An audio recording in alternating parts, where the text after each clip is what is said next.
நீங்கள் பார்த்துக் கொண்டிருப்பது உங்கள் விஜய்.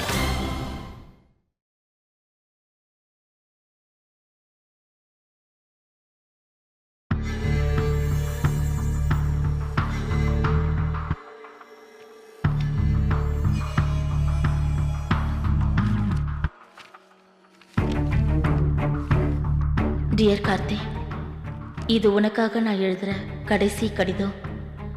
இந்த கடிதத்தை நீ படிக்கும்போது நான் இந்த உலகத்துல இருக்க மாட்டேன். இந்த உலகத்துல எதை வேணாலும் மறந்துடலாம், ஆனா நம்பிக்கை துரோகத்தை மட்டும் மறக்க முடியாது. நான் எதை பத்தி சொல்ல வரேன்னு உனக்கு ஓரளவுக்கு புரிஞ்சிருக்கும். ஏன் கார்த்திக் இப்படி பண்ண? எனக்கு போய் இப்படி ஒரு காரியத்தை பண்ண உன்னால எப்படி முடிஞ்சது? வேற யாராவது பண்ணியிருந்தா கூட நான் இந்த அளவுக்கு உடைஞ்சு போயிருக்க மாட்டேன்.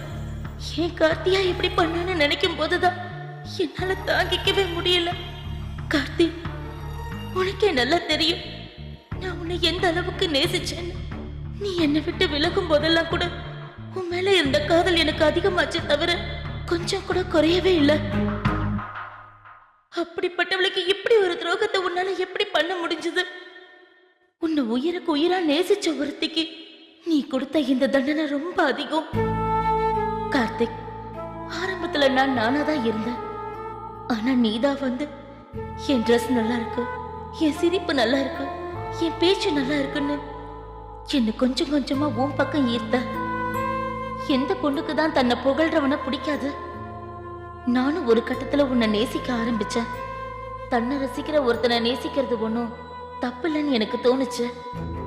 இப்படி இருக்கும் போதுதான் ஒரு நாள் நீ நடு ராத்திரில என் வீட்டு கதவை தட்டி என்கிட்ட ஐ லவ் யூன்னு ப்ரப்போஸ் பண்ண.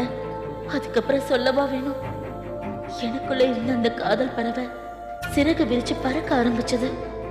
நீயும் என்ன உண்மையா காதலிக்கிறேன்னு ரொம்ப சந்தோஷப்பட்ட. ஆனா அந்த சந்தோஷம்லாம் கொஞ்ச நாள் தான் நீடிக்கும்னு எனக்கு அப்போ தோணல.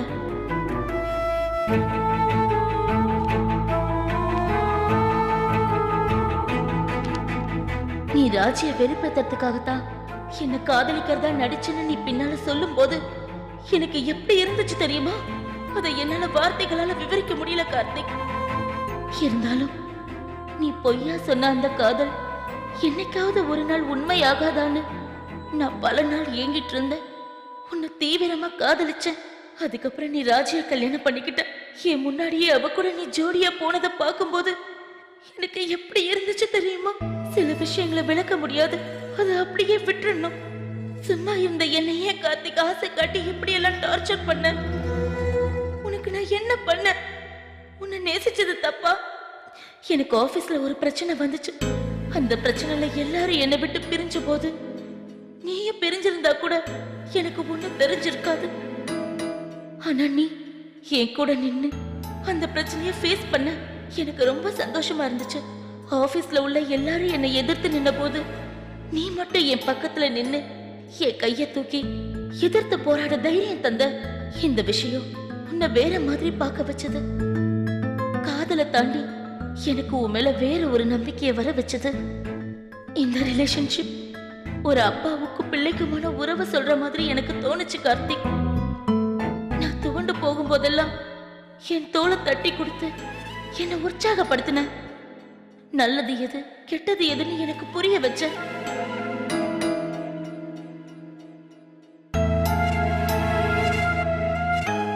உன் கூட இருந்த ஒவ்வொரு நிமிஷமும் எனக்கு எப்படி இருந்துச்சு தெரியுமா? ஒரு குழந்தை தான் அப்பாவோட இருக்கும்போது எவ்வளவு பாதுகாப்பா நினைக்குமோ அந்த மாதிரி இருந்துச்சு. நண்பனா, காதலனா, தகப்பனா, இப்படி ஒவ்வொரு சூழ்நிலையிலையும் நீ ஒவ்வொரு விதத்துல எனக்கு உதவி பண்ணிக்கிட்டே தான் இருந்த. நான் கடவுளை கூட சில நேரங்கள்ல நம்ப மறுத்திருக்கேன். ஆனா உன்னை என்னால நம்பாம இருக்க முடியல. ஏன் தெரியுமா கார்த்திக்? நீ என்ன முழுசா உன்வசப்படுத்திட்ட. எனக்கு நீதான் எல்லான்னு நினைக்க வச்சுட்ட கார்த்திக். இது வரைக்கும் என்ன மட்டுமே நம்பிக்கிட்டு இருந்தேன்னா முதல் முறையா உன்னை நம்பி ஒரு ப்ராஜெக்ட் பிரசன்டேஷனுக்கு ஒத்துக்கிட்டேன். அந்த ப்ராஜெக்ட் பிரசன்டேஷன்ல தான் என் லைஃபே இருக்குன்னு உனக்கு பல தடவை சொல்லி இருக்க. நீயும் எனக்கு உதவி பண்றதா ஒத்துக்கிட்ட.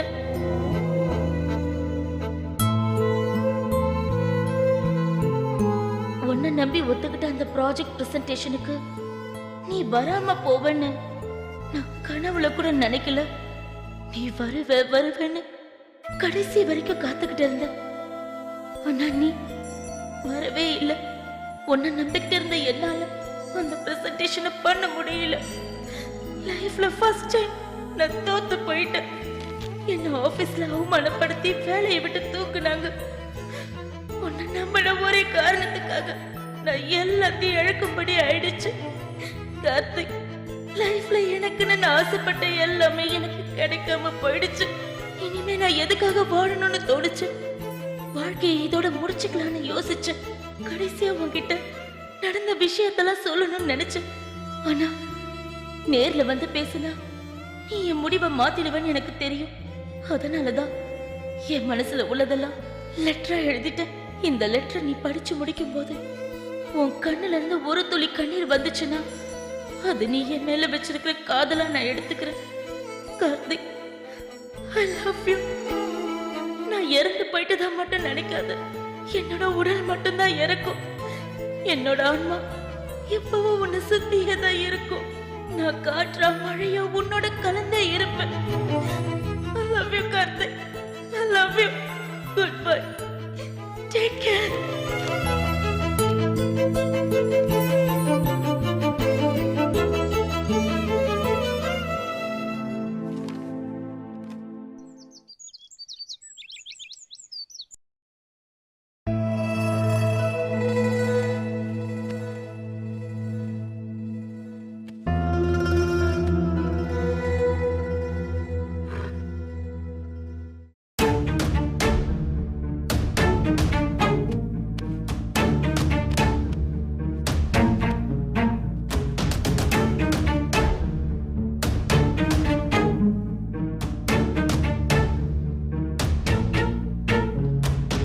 ராஜி, இங்க வா.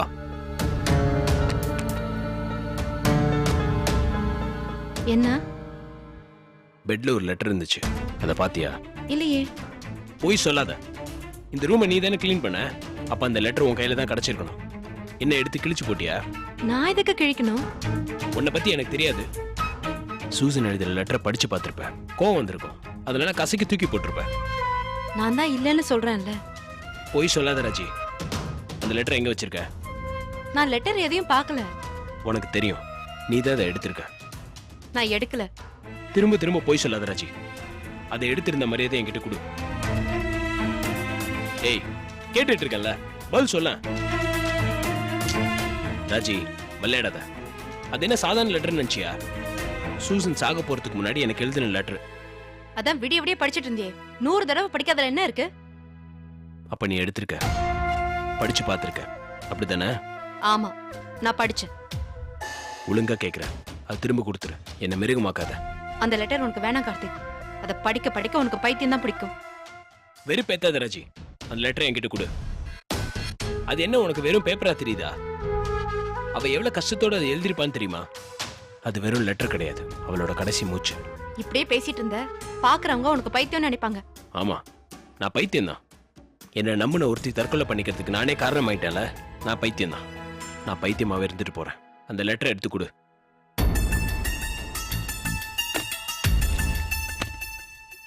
இந்தா உன்னோட சூசன் லெட்டர் எடுத்துக்கோ.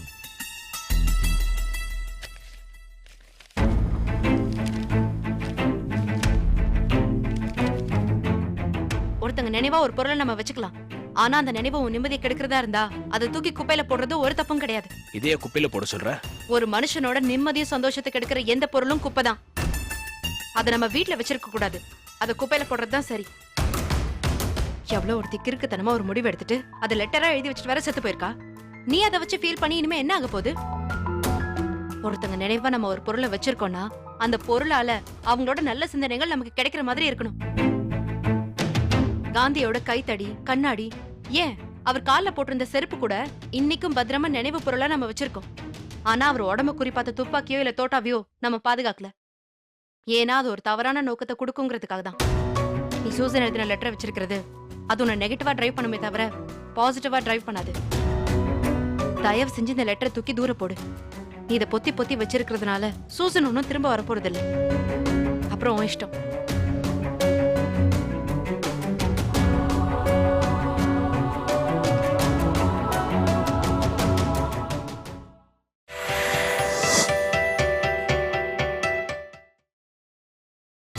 நீங்கள் பார்த்துக் கொண்டிருப்பது உங்கள் விஜய்.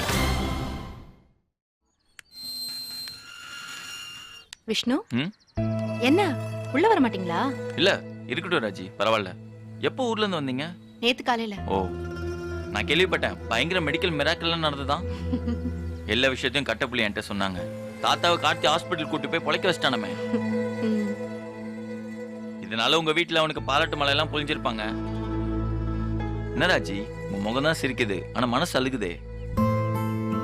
மறுபடியும் ஏதாவது பிரச்சனையா? அதெல்லாம் ஒண்ணும் இல்ல. வழக்கம் போல சூசன் பிரச்சனை தான்.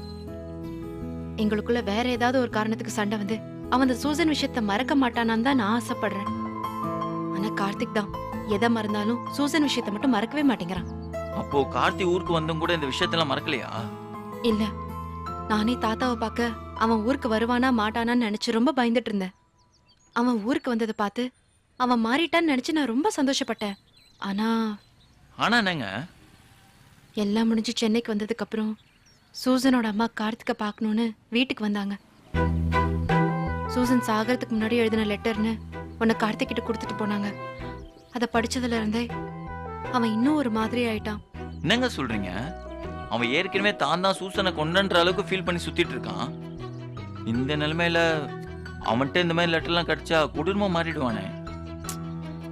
அதான் விஷ்ணு, எனக்கும் ரொம்ப பயமா இருக்கு. ஏற்கனவே தினம் குடிக்கிறது, என்கிட்ட சண்டை போடுறதுன்னு அவன் பித்து பிடிச்ச மாதிரி இருக்கான்.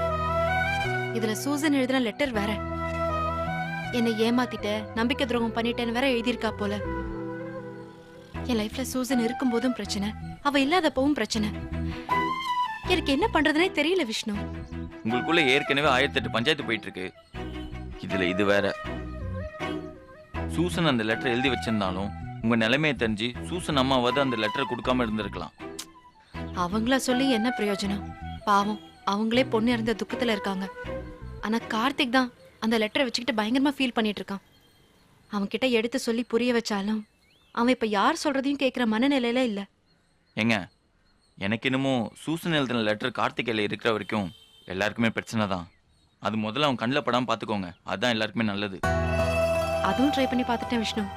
காலையில அந்த லெட்டரை எடுத்து கசக்கி குப்பையிலே போட்டுட்டேன். அதுக்கும் சண்டை போடுறான். வேற என்ன பண்ண சொல்றீங்க? ராஜி, இதை நினைச்செல்லாம் நீங்க வருத்தப்படாதீங்க. எல்லாத்துக்கும் ஒரு முடிவு இருக்கு. அந்த மாதிரி இந்த பிரச்சனைக்கும் சீக்கிரமாகவே முடிவு கிடைக்கும். இல்ல விஷ்ணு, எனக்கு என்னமோ கார்த்திக் எல்லாத்தையும் மறந்துட்டு பழைய கார்த்திகா மாற மாட்டான்னு தான் தோணுது. ஏங்க, எதுக்குங்க இப்படிலாம் பேசிட்டு இருக்கீங்க? அதெல்லாம் மாறிடுவான். என்னதான் சூசனுக்கும் கார்த்திக்கும் சண்டையா இருந்தாலும் 2 பேரும் ஆரம்பத்துல இருந்து ஒரு நல்ல ஃப்ரெண்ட்ஸுங்க. அதான் அவங்க சாவை இவனால ஏத்துக்க முடியல. அதுவும் இல்லாம சூசன் சாவறதுக்கு இவன் தான் காரணம்னு ஒரு குற்ற உணர்ச்சியில இருக்கான். அவ்வளவுதாங்க. இதெல்லாம் கொஞ்ச நாள்ல சரியா போயிடுங்க. இல்ல விஷ்ணு, கார்த்திக் பத்தி எனக்கு நல்லா தெரியும். அவன் ஒரு விஷயத்த முடிவு பண்ணிட்டானா அது தப்பாவே இருந்தாலும் அதுக்காக அவன் முடிவை மாத்திக்கவே மாட்டான். எங்களுக்குள்ள எவ்வளவோ சண்டை வந்திருக்கு. அப்பெல்லாம் என் மேல தப்பு இருந்தாலும் அவன் தான் சாரி கேட்டு சமாதானப்படுத்துவான். ஆனா இந்த விஷயத்துல அவன் எவ்வளவு பிடிவாதமா இருக்கிறத பார்த்தா நாங்க 2 பேரும் லைஃப் லாங் இப்படியே பிரிஞ்சிருந்துருவோமோன்னு பயமா இருக்கு விஷ்ணு. ஏங்க, நீங்களே ஒரு விஷயத்த முடிவு பண்றதா? இதோ பாருங்க, அவங்க எப்படி இருந்தாலும் நாங்களாம் அதை பார்த்து சும்மாலாம் இருக்க மாட்டோம். அவன் உங்களை லவ் பண்ணி தாங்க கல்யாணம் பண்ணிக்கிட்டான். நீங்க இப்பெல்லாம் ஃபீல் பண்ணுவீங்கன்னு அவன் நல்லா தெரியும். அவன் ஏதோ உங்க மேல இருக்க சின்ன கோவத்துல இப்பெல்லாம் நடந்துட்டு இருக்கான். ஆனா கூடி சீக்கிரமே உங்களை மன்னிச்சு ஏத்துப்பான். நீங்க ஒன்றும் கவலைப்படாதீங்க. உங்க கார்த்தி உங்க பழைய கார்த்தியா திரும்ப கிடைப்பான். நீங்க 2 பேருமே எப்போதும் போல சந்தோஷமா இருக்கலாம். விஷ்ணு, அப்புறம் உங்க நிச்சய வேலையெல்லாம் எப்படி போயிட்டு இருக்கு? போயிட்டு இருக்கு. உங்க பிரச்சனைலாம் தெரிஞ்சு நான் வேற வீட்டில் எல்லாத்தையும் சண்டை போட்டு நிச்சயதார்த்த தேதி வேற மாத்தி வச்சுட்டேன். அதுக்காகவே எங்க வீட்டில் எல்லாரும் என் மேல கோவத்துல இருக்காங்க. ஏங்க, கார்த்தி கண்டிப்பா என் நிச்சயத்துக்கு வருவான்ல. இங்க பாருங்க, அவன் வரமாட்டேன்னு சொன்னாலும் நீங்க தான் எப்படியாவது பேசி அவனை நிச்சயத்துக்கு கூட்டிட்டு வரணும். நான் உங்களை தான் நம்பிட்டு இருக்கேன். ம், சரிங்க விஷ்ணு, நான் கண்டிப்பா வருவேன். சரி ராஜி, நான் கிளம்புறேன்.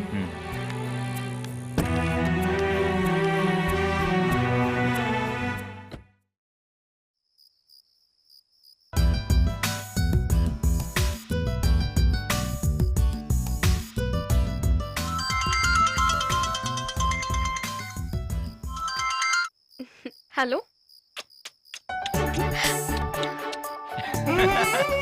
ஃப்ராடு என்ன பண்ற நீ? என் பொண்டாட்டி நான் முத்தம் கொடுத்தேன். நிச்சயதார்த்தமே முடியல அதுக்குள்ள என்ன இதெல்லாம்? நிச்சயத்தை முடியறதுக்கு நான் 2 வருஷமா இருக்கு. நீ 24 மணி நேரம் தானே இருக்கு. அப்புறம் என்ன லட்சுமி? அப்புறம் என்னவா? நடக்க போறது கல்யாணம் இல்ல நிச்சயதார்த்தம் தான். அதுக்குள்ள ஓவராலா ஃபீல் பண்ணாத. அட போ லட்சுமி, நிச்சயதார்த்தம் முடிச்சாலே நீ எனக்கு அரை பொண்டாட்டி ஆயிடுவ. நான் உன்னை என்ன வேணா பண்ணலாம். இப்படி லூசுத்தனமா ஏதாவது யோசிச்சுட்டு ஏடா கூடமா ஏதாவது ட்ரை பண்ணிடாத, அப்புறம் அடிதான் விழும். என்ன லட்சுமி இப்படி எல்லாம் சொல்ற? அப்போ என்கேஜ்மெண்ட்க்கு அப்புறம் எதுவுமே கிடையாதா? எதுவுமே கிடையாது, எல்லாம் கல்யாணத்துக்கு அப்புறம் தான். சரி பரவாயில்ல, நேர்ல இல்லைன்னா என்ன, ஒரு போன்ல ஒரே கிஸ் கூட. போன்லயா? அதுக்குள்ளயா? முடியாது, நிச்சயதார்த்தம் முடிட்டோம் அப்புறம் தரேன். அடி பாவி, இதெல்லாம் நான் கேட்டு வாங்கணுமா? நீயே கொடுக்கணும், நான் கொடுக்கல. நீ கொடுத்தா நான் கொடுக்கணுமா? சரி, நீயே உனக்கு தரவனா, நான் உனக்கு கொடுத்தல, அது திருப்பி கொடு. Fraud fraud. எப்படி எல்லாம் யோசிக்கிறது பாரு.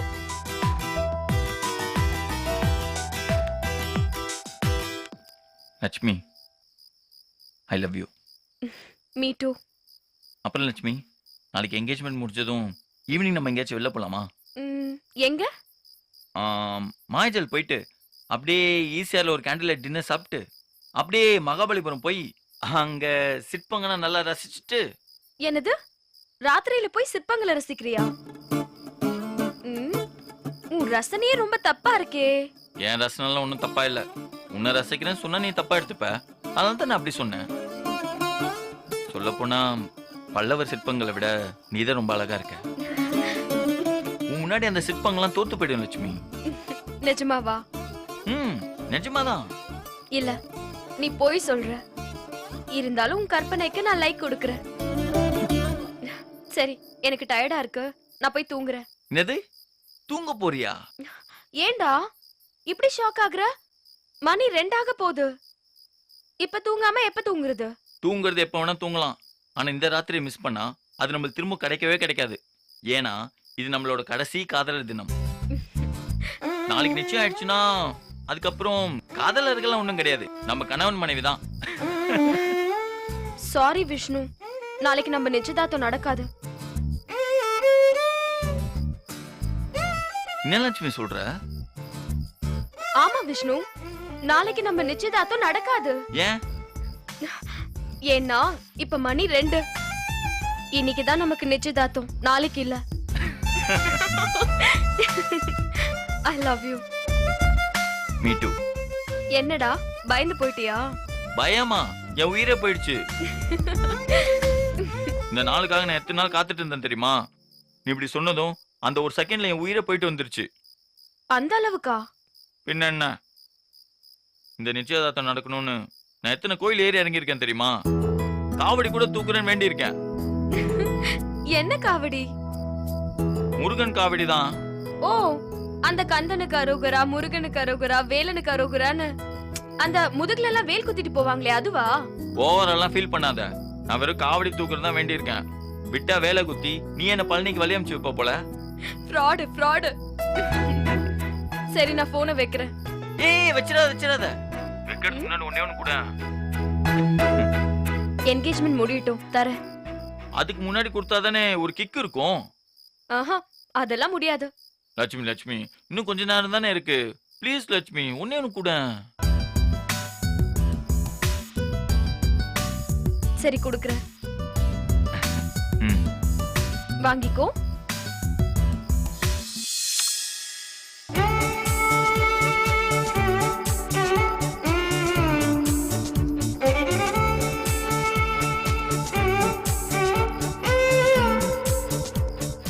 Thanks Lakshmi. I love you. Me too.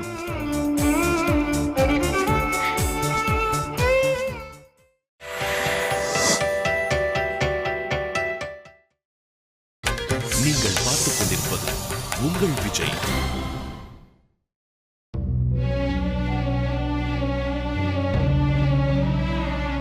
Karthik, என்ன?